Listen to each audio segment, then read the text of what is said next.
Push the button. Yes, yes. Hello. Okay. Welcome back, folks, to this meeting following lunch. Do we want to go back to that Bannockburn Road? Yeah. He was in the smoke room just a moment ago. Derek, you're here. Let's jump onto the civil defence control, please. Thank you very much. All those in favour? Don't be like that. Come on. Yeah, I've prepared a speech for you.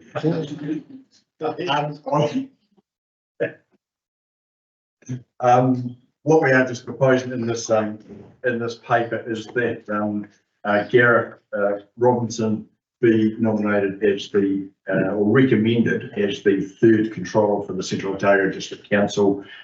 This sit alongside Dylan and Louis Vanderbilt. And we think there's sound reasons as outlined here that we do have that continuity and that three controllers. And that would replace Santia Jacobs' position. And an example is at the moment, Louise Vanderbilt is overseas. On Friday, Dylan was very much available, but in Dunedin. And then there was that vacancy. Didn't affect its operation or anything like that, but it's probably just lends itself to having that three-legged pot as opposed to this two, the vulnerabilities. And with Mr. Kelly not taking up the role as controller, then we think that there's heaps of executive oversight, but just to have legislatively those three controllers, I would recommend that. I can't see any downside, and that's outlined in the report. And there is a financial implication, but we have the budget within our own budget to cover that ongoing training, so there shouldn't be any implications for other budgets. And over to any questions. I'll move on. No, I have one. Do we need to do anything to take Sanchia off being a controller? Because I haven't seen anything. No, I think I'd probably need to. I think she is she remains like she has the qualification, and So she's trained. And through the chief. So she remains a controller and is available for us to utilise if needed. So it would be wise to keep her there. Cool. and That's actually handy because there's two on each side of the group. So just in case. And one of the other options was if we went to a contractor that David Campbell, previous employee, could come across as a contractor if we Selwyn District Council understands use contract controllers as well. That's all. And if I may, and please call me Peter, don't call me Mr. Shelley. Sounds like I'm in the army still. Can you serve? It's not for you. But it's a valid point on Bruce. The reason I'm definitely not going to take up one of the roles as emergency controller is I think it's in any event, significant or otherwise, I think the chief executive needs to be able to focus the organisation on the needs of the organisation and push it in the direction that it needs to go to deal with the crisis, whilst the emergency controller is dealing with the immediate aftermath of what's going on in that.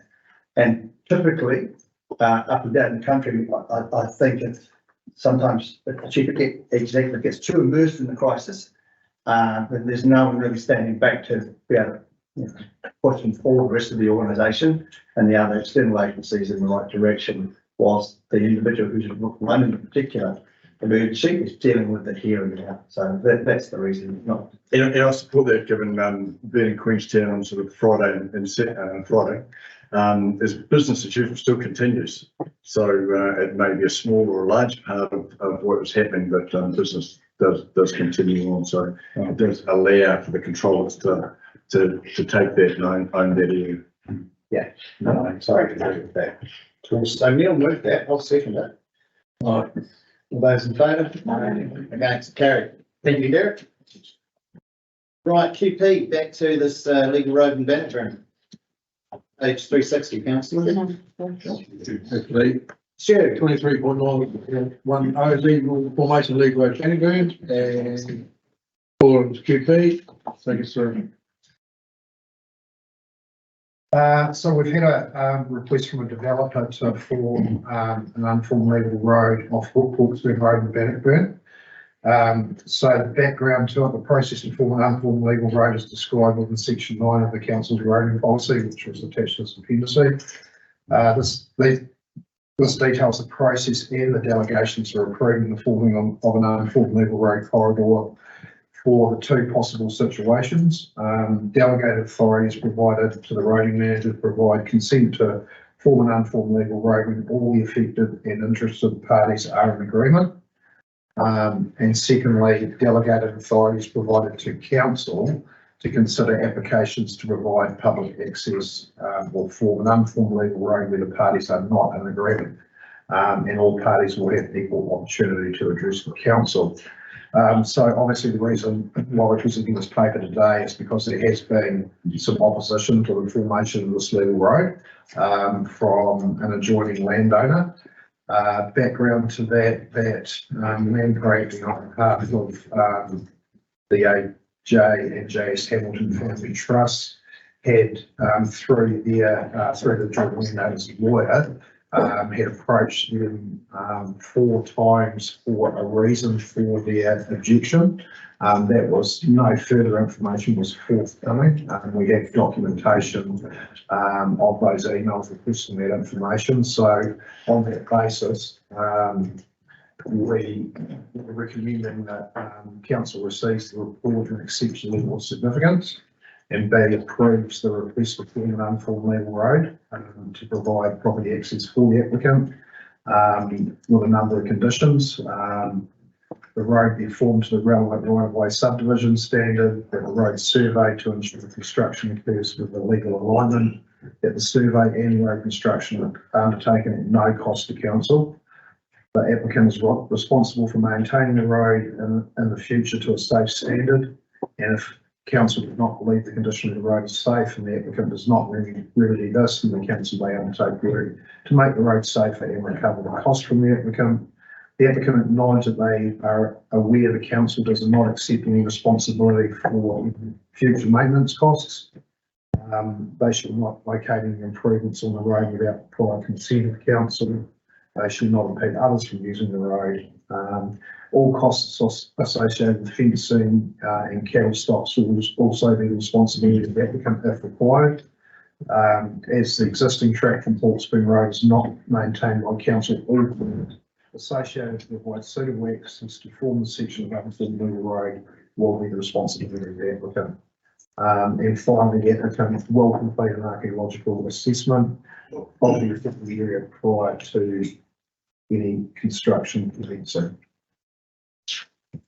Thank you. Any questions? Taylor? Just around those aspects 4 and 5, the applicant being responsible for maintaining the road. If the applicant subsequently sells that property, will it remain attached to the title and pass on responsibility to the next owner? Yes, it's essentially a private right of way, but it just happens to be within our legal area. I mean, we have numerous examples of this across our network where someone may form a driveway even in a piece of unformed legal road corridor, and it's their responsibility to maintain their access. Thank you. Tim? So we've had no correspondence with the neighbour or his lawyer. No, and also Lynn's as well have reserved their response. And yes, so we've had no correspondence around that. It was also offered for a public forum item, and the applicant also comes from public forum prepared to respond if needed. But the person objecting to the request did not come to the public forum where they were also given the opportunity to raise any concerns. We do not have any information around the why. But they've engaged a lawyer, we know that much. Yes. So that's the bit that troubles me through the chair, that they've engaged a lawyer, and if the applicants have said whatever, email the person concerned, hey, what's your problem, whatever, and they've engaged a lawyer, and I've in the past life I've seen this often enough, I'm going to talk to you, I've got my lawyer, and I'm just weary that council falls into the trap where we go yes with this, and no, I've engaged a lawyer and I haven't been spoken to, and it's just a delay. I see Julie's raising her hand. Yeah. You have a bit of history on this one, because I wrote that policy. Thank you. So I can tell you how that policy came about. So it came about because we actually had a few situations where we had some opposing neighbours, for roads, and we had one that the ombudsman got involved in. So we had legal advice and advice from the ombudsman. And so, a road is there as a public access way. You know, you have to reasonably restrict a person from having access to use that road unless you've got good reasons. And that where we had got tripped up in the past was we hadn't provided, and some councils around the room might remember a road, it was in the Bannockburn area too, at Pipe Gully. Both parties need to have the equal opportunity to express their views to council.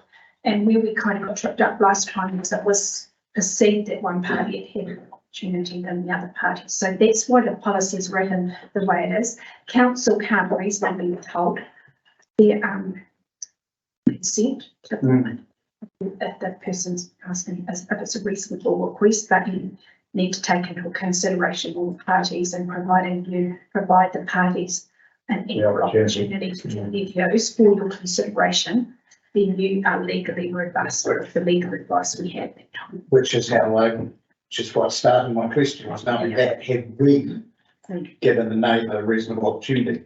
Because we've read the applicant giving the neighbour a reasonable opportunity, but have we, the lawyer coming out to me? And so what I was wondering was, as a belts and braces safety device, do we leave this on the table for a month, write to Mr. Tobel and the neighbour and say, if we don't hear from you by X, we're going to presume that you don't have reasonable grounds or something like that. I just don't want to make a, you know, So has that not happened? Have you not dealt with the neighbour that hasn't come forward? They haven't come forward again? No, the applicant has, Just- We requested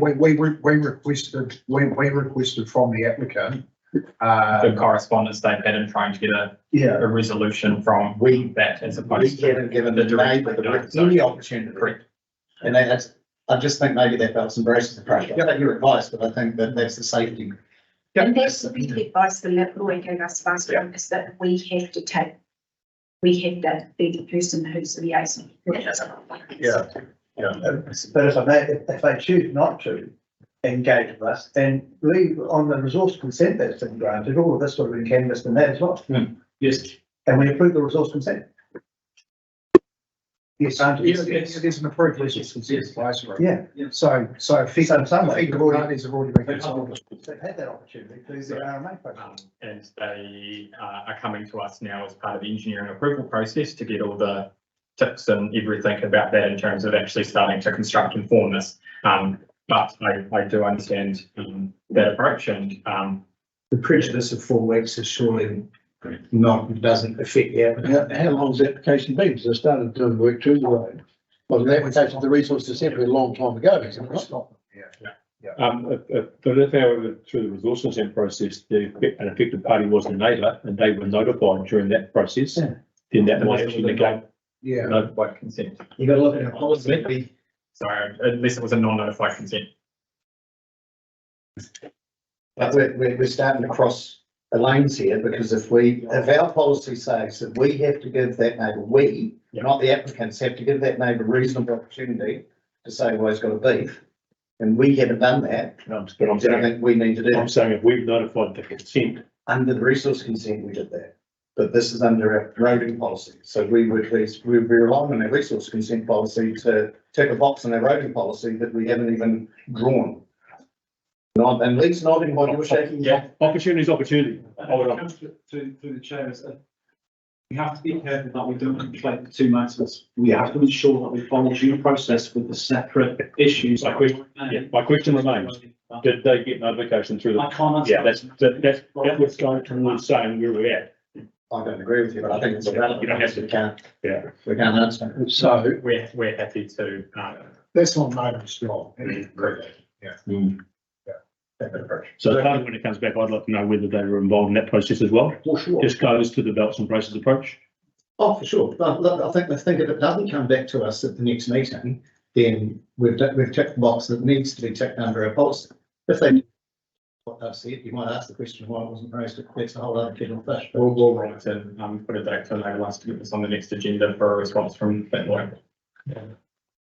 So would it not be in their onus to them to approach us as a part of this in the meeting in the public forum? Our policy tells us that we have to approach them and we have. So what do we do for next stage here? Just leave this item on the agenda till the next meeting? First move and second that? I'll move it since we can do that. Anyone second that? Sure. All in favour? Aye. Thank you. Thanks, Stu. Thanks, Thanks, guys. guys. Righty, later, here's report, and I'll give you a heads up with some additions to come to it as well, but things have happened since. Peter, welcome. It's great to have you here. Your welcoming Mihi Whakatau was excellent to have so many staff, elected members and iwi from the coast join us. We've already talked about the future for local government panel stuff, so I won't cover that again. Talk about the election meetings where nobody came to them. I don't know if there's been any other candidates meetings, but certainly it's quite remarkable how few people were there. Maniatoto Area School redevelopment was fantastic. Dame Cindy Keto was there. She was a lovely person to meet and was just wonderful with the kids. Can't recall the last time we had a Governor General in Central Otago. Anyone remember the last time we had a Governor General in Central Otago? No, someone said there was one early days. 1956 in Cromwell, Right. Sir Bernard Ferguson. Yeah, There's a 1962 actually. but an incredibly long time ago. No. You said it on Facebook yesterday, that's the only reason No, well done. at the War Monument. Oh, I said that. Yeah. Ranfurly Business Breakfast, since we're on talking Ranfurly is really good. Collab's been going very well. Regrettably, Cromwell's still not happening, but I see efforts have been made to enliven that. Congratulations to Janine Fletcher winning the New Zealand Open Landscape Photographer of the Year 2 years in a row, which is quite remarkable to do it twice in a row. And Nick Collier, first New Zealand to win a medal at the under-3 canoe slalom in Poland. Brilliant. Blossom Festival went extremely well. Credence and NIDA came down from Whangaha, with huge thanks to Air New Zealand, Contact Energy, CRDC, Highlands, GWD, Toyota and the Blossom Festival Committee. $2,600 raised for the CHB Merrill Relief Fund, and thanks to Tamer and Neil and also Jaden Crom who helped collect that, and Contact who topped it up to the full 2,000, not just the 600 but the dollar for dollar that Kiel would have done. And the folk coming down, poor Naira, the mum, she landed in Queenstown in a full-on electrical storm. I couldn't believe the plane was coming in. It was her first time flying. I was have to say, I can't get any worse than that, realistically. But yeah, it was pretty spectacular. Other things that happened, they're all there. The meeting with the year 7s and 8s at Goldfield School. One of these wee kids at question time asked whether I had my lawyer on speed dial, which just cracked me up. I don't know where that came from. His son came out maybe. Yeah. Probably listening. And huge congratulations to you and Mason on his 50-year service to the Ranfurly Fire Brigade and the 75-year Fire Brigade for the brigade itself. 75-year anniversary was just an incredible night, really, really enjoyable. And then there's a couple of things I want to add to it, particularly because I'm not here for our next meeting, but they're very topical at the time. Obviously, the cryptosporidium outbreak in Queenstown. I still think there's no proof that it's coming from the drinking water. Is that right, Julie? But yet there's a boil water notice in place, and belts and braces, we talked about them earlier on. I'm not sure about that, but we've seen that it's going to take months and tens of millions of dollars to fix the problem. And I just want to emphasise that we need to be aware, our communities need to be aware that that's not just a Queenstown problem and could just as easily have happened here and to probably the majority of other councils across the country. Some of our plants have a treatment system in place for cryptosporidium or protozoa, some of them don't. We in 2018, the LTP put in to reach the drinking water standards within 10 years, and we've achieved a big chunk of that with getting the Lake Dunstan water supply fully compliant. And even facing the complete uncertainty, and uncertainty is probably a polite word of the Three Waters reforms, we've continued with our progress towards the goal. It's going to take time to get there. And there is some talk, gossip, scuttlebug, I don't know whether it is or not, that it may be because they're taking such, Kamata Arawa are taking such a approach with Queenstown that any council supply that doesn't have a protozoa barrier might be put on a boil water notice. And I've got two thoughts on that. One is that up until 2021, we didn't have to comply essentially. So I hold the government partly responsible for that and local government partly responsible for it. And it's a bit rich now for a government agency to come in and go, we'll change the rules, fix it. But secondly, and I think far more importantly, is if we do go onto a precautionary boil water notice like that, it's going to be the boy who cried wolf. And anytime we do put one on when we really need it, people are going to go, oh, whatever. And then people really will get sick from something that is in the water as opposed to something that almost certainly isn't. The other one is the draft release, draft decision, or the consultation decision, however you want to call it, on the minimum flow for the management of care. Lots of comments from both sides of the argument, usually, as usual, the extremes. Some saying the flows are not high enough and happening too slowly, and others are saying they're too high and happening too quickly. So I thought I'd put my 2 cents worth in. And those who decry the levels as being too high and are talking against the Environment Board should, in my view, be investing their money in engineers and not lawyers. Any win that will come from the Environment Court, given the investment in time and money the technical advisory group has involved, is likely to be pyrrhic. Increased water storage is the best option for meeting the increased flow, and an increased flow of some type is inevitable following this consultation. Whether it's exactly what is being proposed, who knows. And the same logic applies to those who say the proposed flow is too low. I've sat in any number of meetings on the Manyarakea where people and organisations have plucked a number from their head and clung onto that as gospel. The flows that the TAG have put forward as ensuring the health of the river are what the experts tell us are right. And I'm not an expert, so I'm not going to argue. To those who say the proposed timeframe out to 2040 until the changes are fully implemented is too long, the interim measures in place will improve the situation, and balance has got to be found in this highly emotive space. On increased water storage, there will need to be a conversation, in my view, with the broader community, and I believe it needs to be led by this council in the 2027 LTP as to what investment the populace as a whole is willing to make in a rebuilt higher dam. I do not believe that this work and the huge cost of it should be borne by the irrigators alone, and the whole community of at least the Vincent Ward benefits from the money those irrigators bring into the community. And then amongst all of this, I applaud the ORC for including fish barriers on the tributaries before the flow is increased to 1,200 litres per second. Our galaxids are in the same level of endangerment as Takahe, and they cannot be forgotten in this debate. They no longer exist at all in the main stem of the Manyarakea, having been wiped out by the invasive pest that is the trout. Under no circumstances should trout be allowed to predate in the last footholds of these tarmac. I have my concerns as to whether fish barriers will survive when the river floods, and ensuring the maintenance of these is crucial to any plan moving forward. Attention also needs to be given to another invasive pest, the willows that live on the river. The massive amounts of water they extracted, I would think are better kept in the river. We need to be looking at that too. But it's going to be a hugely emotive time for the community, as it has been for a very long time when that consultation gets underway. I just encourage people to get involved, get informed, and get into it. Well said, Tim. That's my report. Move. Can I remind it? It's Goldfields, it was year 5 and 6, and I know they're very excited that they'll feature in that one. Oh, was it 5 and 6?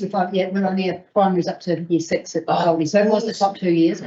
I just presumed because over the other six days. But they will be very excited to see themselves in that, so. Right. It was so much fun. They loved it. Yeah, they were just classic. The ones who asked the best questions got to be the channels. Yeah, there's lots of photos of that. They were pretty I love it. Stu's moved my report. Anyone else? I think it's there. Any other comments? All those in favour? Aye. Against, carried. Thank you. I think it's going to be a big thing. We have to look forward, look through in the next 20 or 30-year plan, water storage. And we're the elected members of the community, and community's got to have faith and confidence to do it. It's not just sheep and beef, like I was talking on the radio today. It's all viticulture, horticulture, cherries, strawberries, lawns, parks and recs. So it's a big ticket item. It is. Next item is the governance report on page 519, which contains the Puhura Otago Museum report and the status reports. If anybody has anything to comment on those.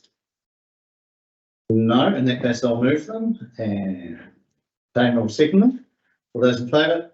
Aye. Against, carried. Community board minutes can be found on page 580 through to page 602. Any comments? I'm just really pleased to note that the chief of the chief's been sorted out to go down to Westcombe. Working, work in progress. Excellent. With that, do you want to move those? Have you on? lost your voice, David? No, no. Okay. Someone want to move them? Thanks, Dana. Seconded, Sarah. All those in favour? Aye. Against, carried. Committee minutes, that's the assessment committee. Any comment on that, Tony? You chair that? Are you happy to move it? Successfully gave away money. People gave my money. Good on you. Not as much as we have to give away. Not as much as we had to give away. Yes, so For the rural travel for sport, because OCT increased it by 10,000 this year, which is, goes back to what, I heard this morning. Yeah. So since we've been putting pressure on sport to get a bit more out of OCT, and they still got the extra 10,000, but we don't think people know enough we'll to have applied for it. let you all know when the next round comes up and you can put it out through Push that. avenues to let people know that there's money available. Do you want to move those, Tony? Seconded, Sarah. All those in favour? Aye. Against, carried. Date of the next meeting, the 25th of October, which I will not be at. And now we move on to page 611. For the reasons given, I move that we exclude the public. And Sarah seconds that. All those in favour? Aye. Against, carried. Thank you, ladies.